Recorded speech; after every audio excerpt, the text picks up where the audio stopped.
اس سلسلہ اجتماعات کے اعتبار سے الوداعی تحفہ ہوگا۔ اب میں آغاز کر رہا ہوں۔ پہلی بات، اس سبب میں 3 باتیں مجھے کہنی ہیں۔ سب سے پہلی بات یہ کہ زندگی کی سب سے بڑی حقیقت موت ہے۔ ہم بھلائے رکھتے ہیں، اپنے ذہن سے اسے دور رکھتے ہیں،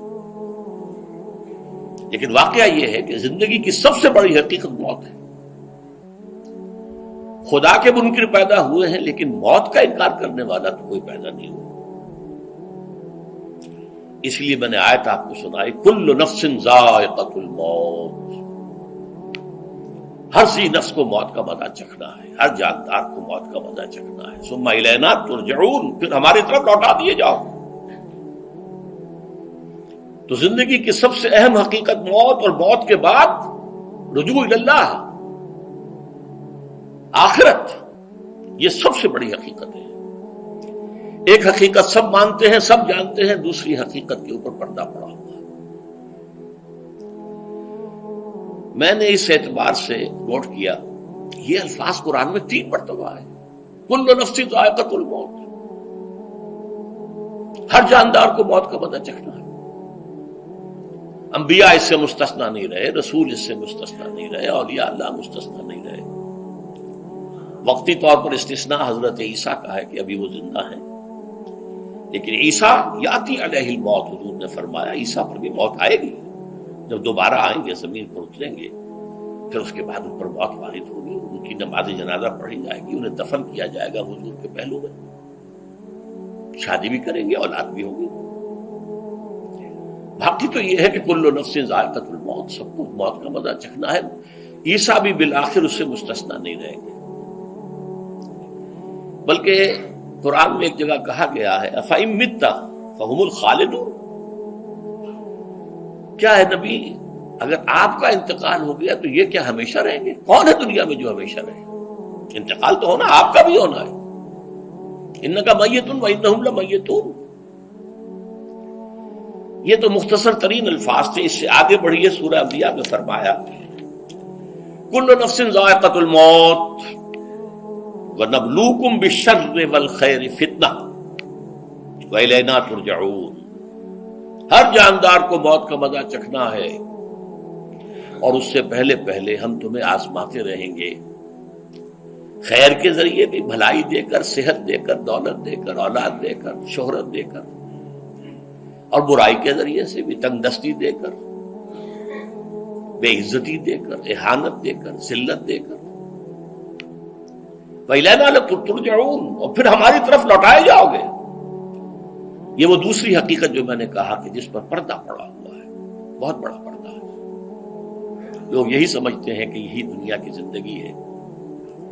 قرآن کہتا ہے إِنَّ الدَّارَ الْآخِرَةَ لَهِيَ الْحَيَوَانُ لَوْ كَانُوا يَعْلَمُونَ، یہ تو آخرت والی زندگی ہے جو اصل زندگی ہے، کاش کہ انہیں معلوم ہوتا۔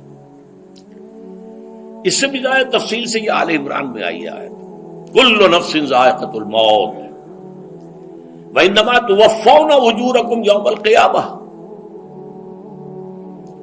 ہر جاندار کو موت کا مزہ چکھنا ہے، اور پھر تمہیں پورا پورا تمہارا اجر اور بدلہ دے دیا جائے گا قیامت کے دن۔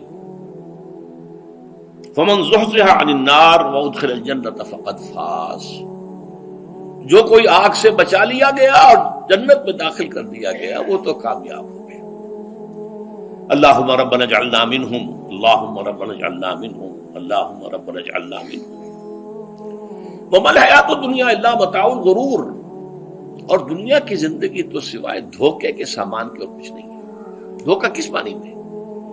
یہ تمہیں اصل زندگی سے غافل کر دیتی ہے۔ تم کہیں سفر پر جا رہے تھے، تمہارا کہیں گھر تھا، تمہیں واپس آنا تھا، تم راستے ہی میں کسی دلچسپی میں ایسے مگن ہوئے کہ گھر بار سب بھول گئے۔ یہ تو تمہارا عارضی سا سفر تھا، تم نے اسی کو اپنی منزل بنا لیا، اپنا ٹھکانہ بنا لیا، تو دھوکہ دیا اس نے تمہیں۔ ویسے دنیا کی زندگی دھوکہ نہیں ہے، بڑی حقیقت ہے، اس لیے کہ حضور نے فرمایا انما الدنیا مزرعۃ الآخرہ، یہ دنیا آخرت کی کھیتی ہے، یہاں بو گے تو وہاں کاٹو گے، یہاں کچھ کمائی کرو گے تو وہاں اس کا بدلہ ملے گا۔ اس اعتبار سے دنیا بہت بڑی حقیقت ہے، ایک ایک لمحہ بہت بڑی قیمتی شے ہے، لیکن اگر یہ دنیا تمہیں آخرت سے غافل کر دے تو اس سے بڑا دھوکے باز کوئی نہیں۔ یہ اصل دجال ہے۔ میں نے تقریباً 60 برس کی عمر کو جب میں پہنچا تھا تو موت کا انتظار شروع کر دیا تھا۔ میرے قریبی احباب کو معلوم ہے، میں کہتا رہا، یہ بھی کہتا رہا کہ بھائی میں اپنے حصے کا کام کر چکا ہوں، جتنی صلاحیت اللہ نے دی تھی، جتنی بھی میرے اندر استعداد تھی، میں اس کو بھرپور طریقے پر استعمال کر چکا ہوں۔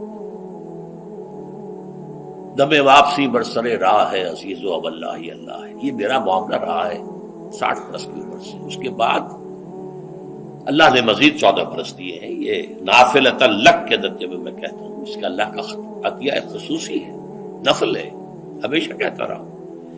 مسنون زندگی تو 61 برس ہے ہمارے حساب سے۔ علامہ اقبال کے بارے میں سنا ہے کہ رویا کرتے تھے کہ میری عمر حضور کی عمر سے زیادہ نہ ہو جائے، وہ 6 مہینے کم ہی رہی ہے حضور کی عمر سے۔ جو حضور کی عمر تھی وہی حضرت ابو بکر کی، وہی حضرت عمر کی، وہی حضرت علی کی۔ ہاں، حضرت عثمان 82 برس کے ہوئے ماشاءاللہ۔ پھر یہاں کے مجددین میں سے وہی عمر حضرت شیخ احمد سرہندی کی، وہی شاہ ولی اللہ دہلوی کی۔ ہاں، شیخ عبدالحق محدث دہلوی رحمۃ اللہ علیہ 82 برس کی عمر۔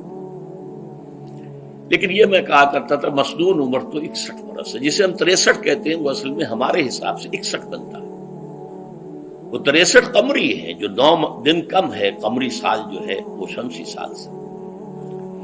بہرحال میں اس وقت سے منتظر تھا، لیکن جو بھی وقت اللہ نے دیا ہے، اللہ کا شکر ہے، وہ مفید کاموں میں لگا ہے۔ ان میں خاص طور پر میں سمجھتا ہوں کہ اللہ کا مجھ پر سب سے بڑا احسان، اور مجھے پر نہیں، بہت بڑے پیمانے پر لوگوں پر جو احسان ہوا ہے، وہ میرا 1998 کا دورہ ترجمہ قرآن ہے جو کراچی میں ہوا تھا۔ 1998 کے مارچ میں میرا بڑا آپریشن ہوا، دونوں گھٹنے تبدیل کیے گئے، لیکن 98 کے آخر میں، حالانکہ میں چل نہیں سکتا تھا، کراچی میں مسجد جو ہے اونچی ہے، دوسری منزل پر ہے، تو خاص ریمپ بنایا گیا جس کے ذریعے میں ویل چیئر پر مجھے لے جایا جاتا تھا۔ میں نے درس دیا۔ اس درس کی گزشتہ چند سالوں سے پوری دنیا میں جو گونج ہوئی ہے اللہ کے فضل و کرم سے، اللہ کا کوئی حکمت خداوندی اس کے ساتھ وابستہ ہے۔ اس میں میرے کسی کام کو دخل نہیں ہے، میری کسی کوشش کو دخل نہیں ہے۔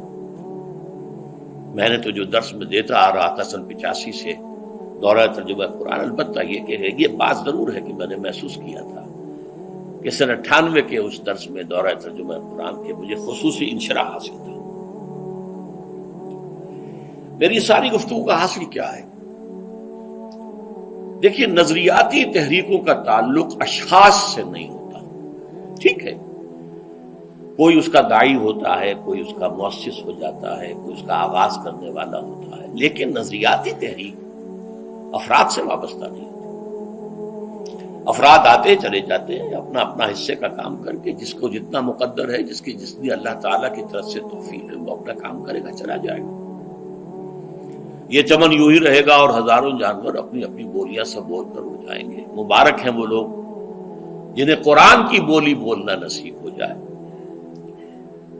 وَإِنْ يَحْسَبُ أَنِّي مِنْهُمْ، مجھے گمان ہے، اللہ کا فضل ہے کہ میں ان میں سے ہوں، میں نے قرآن کی بولی بولی ہے، اور قرآن مجید کو جیسا کہ وہ ہے، ایز اٹ از، اپنے کو منظومہ خیالات، اپنے کوئی ذہن سے زائدہ نظریات کو میں نے اس میں دخل نہیں دیا، جسے انگریزی میں آپ آبجیکٹیولی کہتے ہیں، خالص معروضی طور پر قرآن کو پڑھا ہے، قرآن کو قرآن سے سمجھائے، یا پھر سیرت رسول سے سمجھائے۔ میں لفظ سنت کی بجائے سیرت استعمال کر رہا ہوں۔ قرآن مجسم حضور تھے صلی اللہ علیہ وسلم، اور حضور کی سیرت اور حیات جو ہے وہ قرآن مجید کی اصل تفسیر ہے۔ یہ حقیقت بھی بہت کم لوگوں کے علم ہے۔ وہ احادیث کا نام تو لیتے ہیں، احادیث بھی ہے، سیرت بھی تو احادیث ہی سے ہمیں ملتی ہے، لیکن میں خاص طور پر سنت یا حدیث کی بجائے سیرت کا لفظ استعمال کرتا ہوں۔ قرآن کی 2 سورسز ہیں، قرآن خود اور سیرت رسول صلی اللہ علیہ وسلم۔ بہرحال انشاءاللہ العزیز یہ کام بڑھے گا، چلے گا، یہ میں ابھی بعد میں عرض کروں گا۔ دوسری بات جو میں نے آیت پڑھی آپ کو، وَمَن نُعَمِّرْهُ نُنَكِّسُ فِي الْخَلْقِ أَفَلَا يَعْقِلُونَ، بہت بڑی حقیقت زندگی کی یہ بھی ہے، جس کی ہم عمر زیادہ کر دیتے ہیں اس کی خلقی صلاحیتوں میں کمی کر دیتے ہیں۔ موٹی بات ہے، بڑھاپا آئے گا، ہمیشہ کی مانی ہوئی بات ہے۔ اگرچہ جوانی میں آدمی بڑھاپے کا تصور نہیں کرتا، لیکن بڑھاپا آنا ہے، یہ بھی ایک حقیقت ہے موت کی طرح۔ غالب نے کہا تھا مزمحل ہو گئے قوائے غالب، اب عناصر میں اعتدال کہاں۔ ایک صاحب نے مجھے شعر سنایا تھا، ابراہیم صاحب سے، ٹونک کے رہنے والے، ذوف پیری بڑھ گیا، جوش جوانی گھٹ گیا، اب عصا بنوائیے نخل تمنا کاٹ کر۔ یہ تمنائیں جو ہیں طول العمر، انہیں کاٹو، اب گئی جوانی، امنگوں والا دور گیا، اور یہ جو تمناؤں کا پودا ہے اس میں سے لکڑی لے کر عصائے پیری بنوا لیجیے، اب بڑھاپے کے لیے ایک عصا درکار ہے۔ بڑا پیارا شعر ہے، ذوف پیری بڑھ گیا، جوش جوانی گھٹ گیا، اب عصا بنوائیے نخل تمنا کاٹ کر۔ ابھی 2-3 دن ہوئے ہیں یہاں پر جو خانہ فرہنگ ایران ہے اس کے ڈائریکٹر آئے تھے، انہوں نے فارسی کا ایک شعر سنایا، بڑا پیارا شعر ہے، در جوانی گفتم کہ شعر شعر است اگرچہ پیر بود۔ جوانی میں میں یہ کہا کرتا تھا کہ شعر تو شعر ہی ہوتا ہے، چاہے بوڑھا ہو جائے، بوڑھے ہونے سے اس میں کیا فرق واقع ہو جائے، شعر شعر است گرچہ پیر بود۔ چوب پیری رسیدم، جب میں خود پیری اور بڑھاپے کو پہنچ گیا، دیدم، تو مجھے یہ بات نظر آئی کہ پیر پیر است گرچہ شعر بود، بوڑھا بوڑھا ہی ہوتا ہے چاہے وہ شعر ہی کیوں نہ ہو۔ تو یہ بڑھاپا جو ہے یہ زندگی کی دوسری بڑی حقیقت ہے۔ اس کا ایک اثر تو سب کو معلوم ہے، قوائے غالب جو میں نے کہا، بڑھاپے کا عام نتیجہ جسمانی ضعف، سب جانتے ہیں، لیکن مجھ پر اور کچھ اور لوگوں پر بھی خاص طور پر اس کا جو ایک اثر ہوتا ہے، یہ مجھ پر ہوا ہے، وہ ہے یادداشت کی کمزوری۔ اور یہ میں کئی سال سے محسوس کر رہا ہوں، میری پرانی یادداشت بڑی مضبوط ہے، قوی ہے، اس میں کہیں کوئی کمی نہیں ہے، لیکن ریسنٹ پاسٹ کی چیزیں جو ہے، پچھلے 5-6 سال کے واقعات مجھے یاد نہیں رہتے، اشخاص سے ملا ہوں اور دیکھ کے پہچان لیتا ہوں، کئی بار ملاقات ہوئی ہے، نام یاد نہیں آتا، تاریخیں اور اشخاص کے نام کے اعتبار سے تو خاص طور پر کئی سال سے میری جو میموری ہے وہ امپیئرڈ ہے، اور میں محسوس کرتا رہا ہوں کچھ عرصے سے کہ عین تقریر کے دوران محسوس ہوتا بلیک آؤٹ ہو گیا، اور مجھے سلسلہ کلام جوڑنے کے لیے سوچنا پڑا، بعض اوقات 1000 کروڑ مرتبہ بولے ہوئے الفاظ غائب، اب چاہے کتنا ہی زور لگا لوں وہ لفظ یاد نہیں آئے گا، ہاں تھوڑی دیر کے بعد خود بخود یاد آ جائے گا۔ میرے اس آپریشن سے اب کچھ عرصے پہلے تک جو میری تقریریں یہاں ہوئی ان میں بہت سے لوگوں نے نوٹ کیا، میری تقاریر میں اب وہ روانی نہیں رہی تھی، وہ جو کراس ریفرنسز آیا کرتے تھے،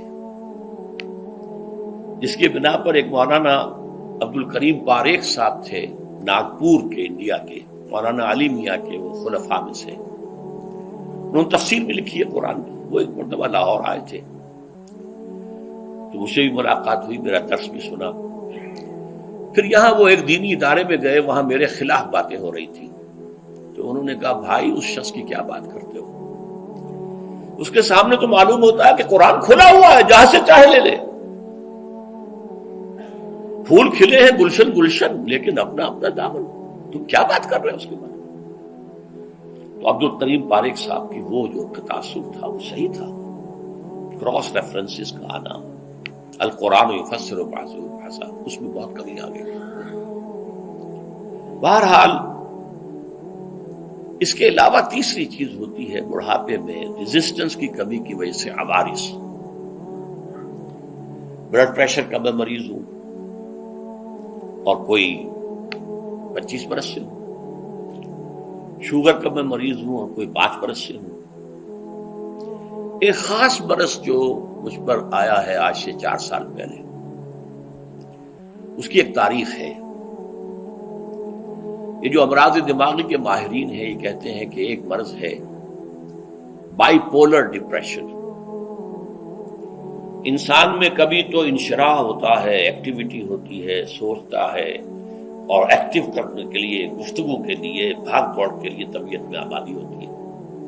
کبھی وہ بجھ سا جاتا ہے، کبھی وہ حرکت کرنے کو جی نہیں چاہتا، پڑا رہے کسی کونے میں، سو جائے. تو یہ بائی پولر معاملہ کہلاتا ہے، یہ ویو چلتی ہے. اچھا یہ ہے ہر انسان میں، جسے ہم عام طور پر کہتے ہیں موڈ آف ہے بھائی میرا، مجھ سے باتیں کرو. تو یہ موڈ کا آف ہو جانا، آن ہو جانا، یہ عام آدمی میں بھی ہوتا ہے. لیکن جو اللہ کے کسی فضل و کرم سے زیادہ ذہین ہو، زیادہ حساس ہو، ان میں پھر یہ جو ویو ہے یہ زیادہ اونچائی زیادہ نیچائی، زیادہ اونچائی زیادہ نیچائی، اور اس کو پھر ہم کہتے ہیں مرض، بائی پولر. یہ ہمارا خاندانی مرض ہے. والد صاحب کا تھا، بڑے بھائی اظہار احمد صاحب کو ہوا، میری بڑی ہمشیرہ کو ہوا. عام طور پر اس کی عمر ہوتی تھی 3 تجربے مجھے ہیں. والد صاحب کو 13 برس میں نے اٹینڈ کیا ہے اس بیماری میں، سن 52 سے 65 تک جب کہ ان کا انتقال ہوا. تو یہ عام طور پر شروع ہوتا ہے 50 برس کے لگ بھگ. میری عمر جب 50 برس کے لگ بھگ ہوئی تو مجھے کئی مرتبہ محسوس ہوا کہ میری تقریر کے دوران سوئچ آف ہوتا ہے. ایک مرتبہ سن 70 میں میری یادداشت کئی گھنٹوں کے لیے بالکل ضائع ہو گئی. اس کا میں نے تذکرہ کیا ہوا، میری کتاب ہے حساب کم و بیش. جو کیفیت مجھ پر گزری تھی، جس کرب کے عالم میں وہ چند گھنٹے مجھ پر گزرے تھے، میں انہیں الفاظ میں بیان نہیں کر سکتا. آدمی خراب ہے، نہ ابتدا کی خبر ہے نہ انتہا معلوم، کچھ بھی نہیں. میں جب 50 برس کا ہوا اور یہ ایک مرتبہ مجھے جھٹکے لگے مسجد سمن آباد کے اندر، تو میں نے ڈاکٹر رشید چودھری صاحب سے، وہ میرے والد صاحب کے بھی معالج رہے تھے، میں نے ان سے کہا کہ یہ ڈینجر زون میں داخل ہو گیا ہوں. ان کا نہیں، آپ کو یہ نہیں ہوگا، اس لیے کہ آپ اللہ کے کتاب کی خدمت کر رہے ہیں. تو ان کی یہ بات تو پارشلی ٹروتھ نکلی کہ 70 برس کی عمر میں مجھ پر یہ 20 برس اللہ تعالیٰ نے مجھے اس میں ایک بونس دے دیا. 70 برس میں ظہور ہوا. اس کا ایکسائٹنگ کاز بنا ہے افغانستان میں جو حادثہ ہوا طالبان کے ساتھ. اتنا صدمہ مجھے تھا، ایک دم بیٹھ گیا. یہ چیز جو ہے ابھی کنٹینیو کر رہی ہے.